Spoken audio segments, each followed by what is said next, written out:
All right, we are back here on the GSMC Baseball Podcast, bringing you our second segment.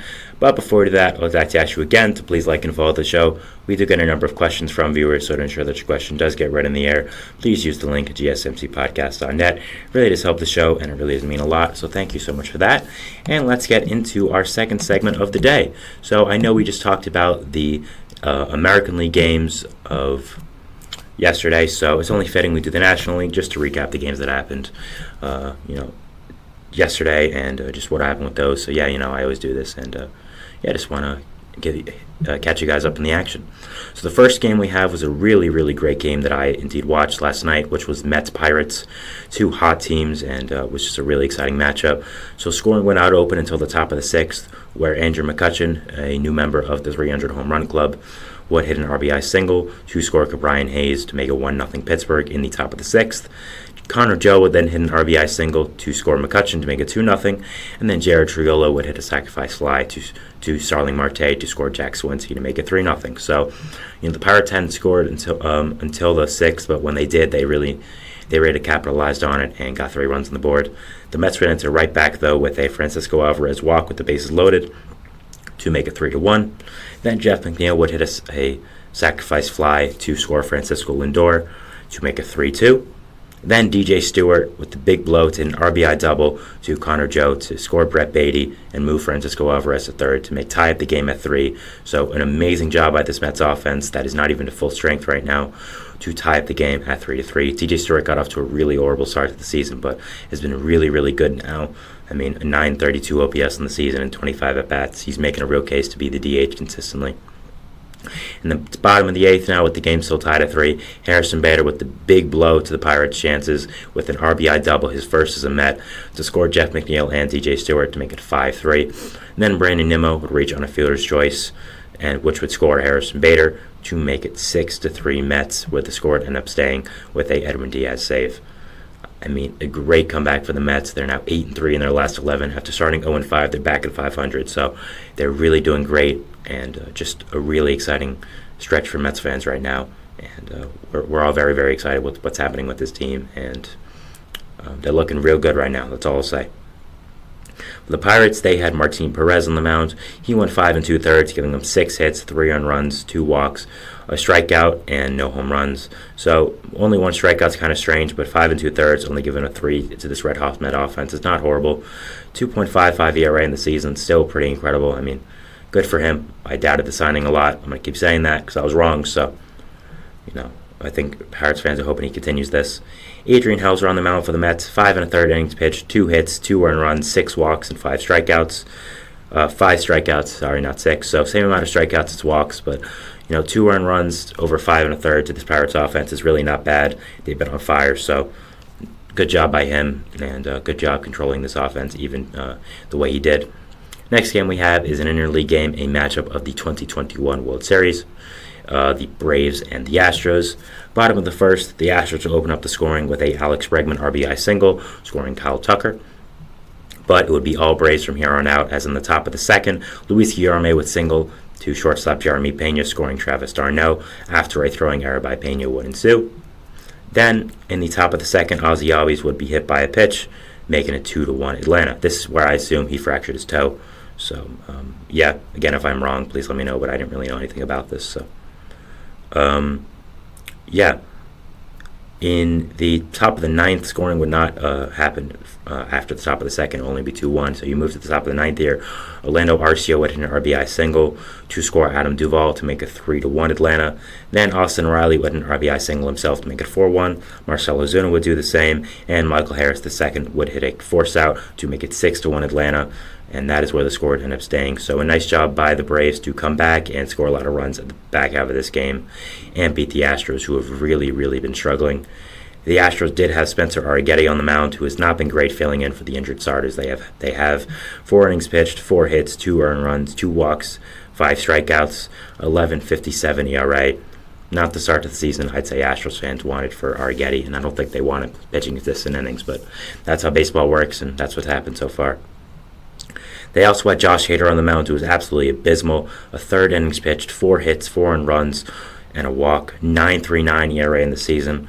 So really has not been what the Astros have wanted out of him so far. I've seen a lot of Astros fans complaining that Joe Espada, the new manager, is not using him right, so that could be part of it, but I'm not sure, and I have to dive deep into it further. And I still think Haight is really, really good, so I'm not too worried about him.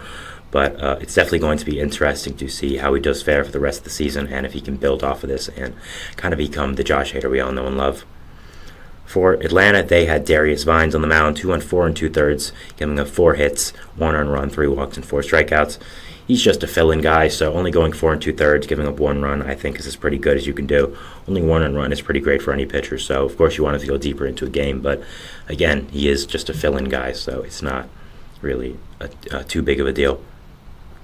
Next game we have here is going to be Rockies and Phillies. In the bottom of the third, Bryce Harper would open up the scoring. Sorry about that. Bottom of the third, Bryce Harper would open up the scoring, make it 1-0 Phillies to score Trey Turner on a single. Top of the fifth, Michael Toglia would answer right back with his 4th home run of the season to make it 1-1. And then in the bottom of the 10th, after no scoring the rest of the game after that, Christian Pache would come in clutch, hitting an RBI single to score Bryson Stott and to walk off the game for the Phillies, making it 2-1. So a nice job for the Phillies to walk off this game. They're only 9-8 so far, kind of disappointing for this season so far. So it's a good job at them to kind of get the momentum back in their way and kind of get everyone fired up right now. So they had Aaron Nola on the mound, who went 7 1/3 innings pitched, 4 hits, an earned run, a walk, 9 strikeouts, and a homer. So a really great start by him. Really only gave up 1 bad pitch, and then and that was kind of it for his start. So it was really, really solid. For the Rockies, they had Kyle Quantrill on the mound. He went 6 innings pitched, 4 hits, an earned run, 2 walks, and a strikeout. So a really solid start by him, especially against this Phillies offense. Hasn't had a great season, but at the same time, this is a really strong start, and I think Rockies fans are hoping he adds on to it and continues working upon it. Next game we have is 2 underperforming teams playing together, the Marlins and the Giants. Marlins, of course, much worse than the Giants considering they're 3-14, but Giants have also underperformed, so we'll see who wins this game. Very important for both teams. Bottom of the second, Avisarle Garcia would open up the scoring for the Marlins, hitting his 2nd home run of the season, raising his OPS to a whopping .595. Incredible. Marlins fans really do not like this guy. I mean, his contract's been horrible for them, so kind of can't blame him. And then Brian De La Cruz in the same inning, the bottom of the second, would hit an RBI double to score Otto Lopez and Luis Arraez. He would advance to third on a throwing error by Nick Ahmed, but still, nice job by him to keep the scoring going for the Marlins in that way. Top of the fourth, Mike Conforto would hit an RBI single to score Jung-Hoo Lee to make it 3-1. Then top of the seventh, Patrick Bailey would hit an RBI sacrifice fly to score Thairo Estrada to make it 3-2. And then Jung-Hoo Lee would tie up the game, making it 3-3 San Francisco after an RBI single to score Mike Yastrzemski. So really nice job by the Giants offense to fight back. That would not be it, as Wilmer Flores would hit an RBI single to score Nick Ahmed to make it 4-3 San Francisco in the top of the seventh, and that is where the score would end up staying at. So nice job by San Francisco to beat this bad Marlins team. I think you have to capitalize off these games when you're playing like you are right now, so really nice job by them. The Marlins had Edward Cabrera on the mound, who was recently called up from AAA. 6 innings pitched, 5 hits, an earned run, a walk, 10 strikeouts. Really, really great start by him. Of course, didn't mean anything as the Marlins would lose, but really strong start by him. He was mentioned a lot of trade rumors this offseason, and if the Marlins continue playing like they are right now, I think he's going to be a big piece of the trade deadline for some teams, and that's definitely something to watch. But wow, 10 strikeouts, really great start by him. And also, limiting the walks, that's been the biggest thing. Only 1 walk. Really, really great. So if he can continue doing that, he'll be a great pitcher from now on. The Giants had Kyle Harrison on the mound, who was decent. 6 innings pitched, 8 hits, 3 earned runs, a walk, and 2 strikeouts.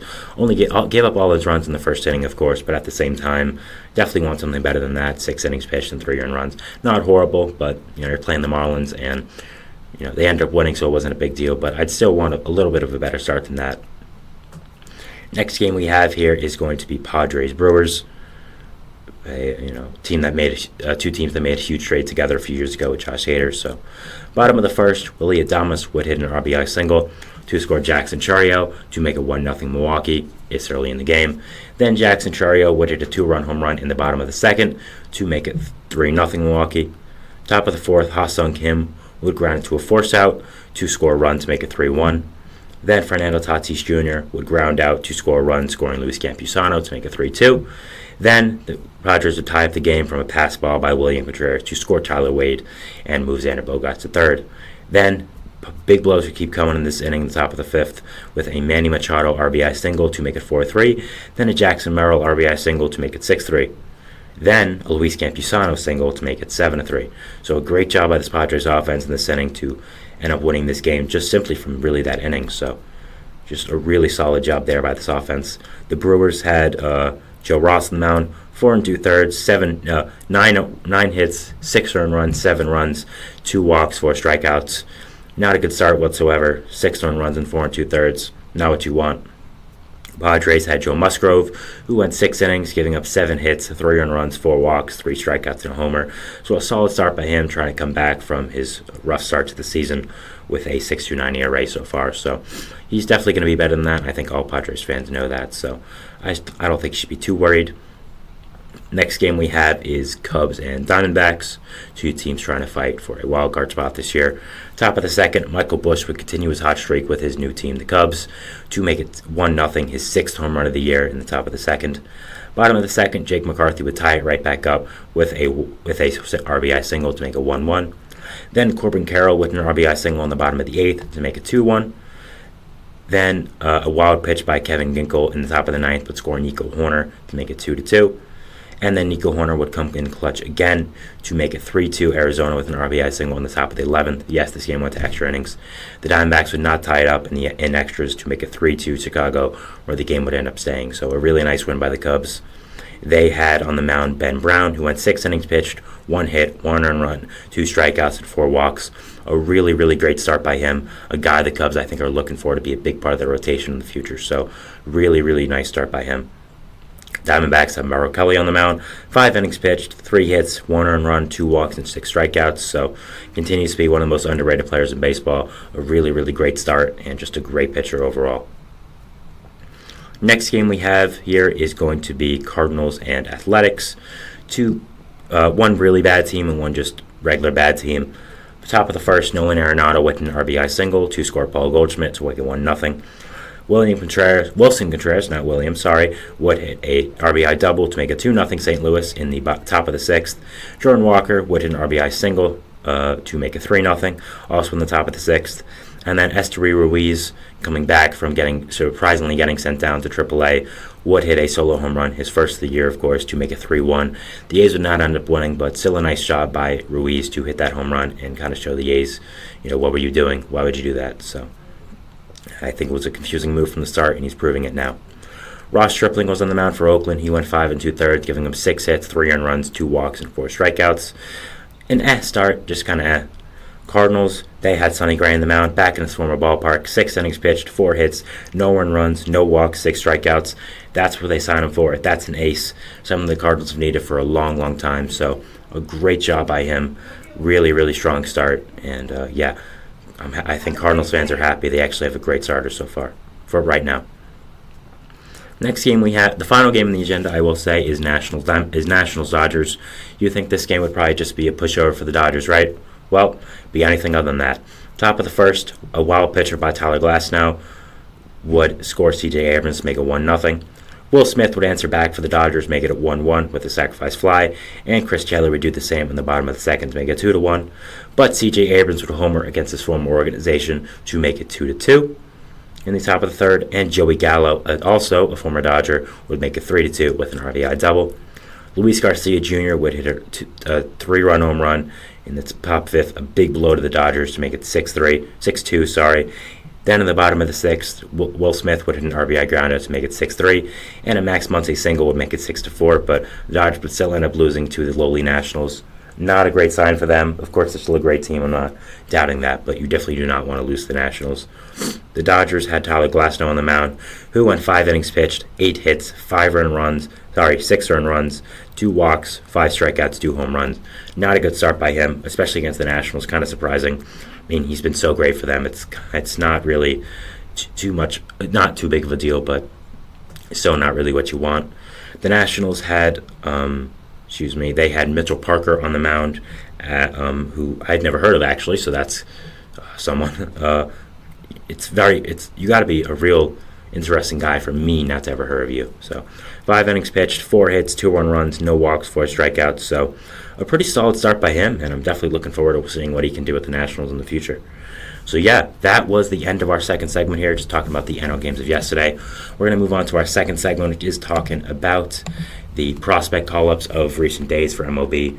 There's been a lot of top prospects and just interesting prospects being called up in MLB, so I did want to talk about it. And yeah, we're going to go to that, but first we're going to go to break, so we'll see you after that. Thank you so much, and bye.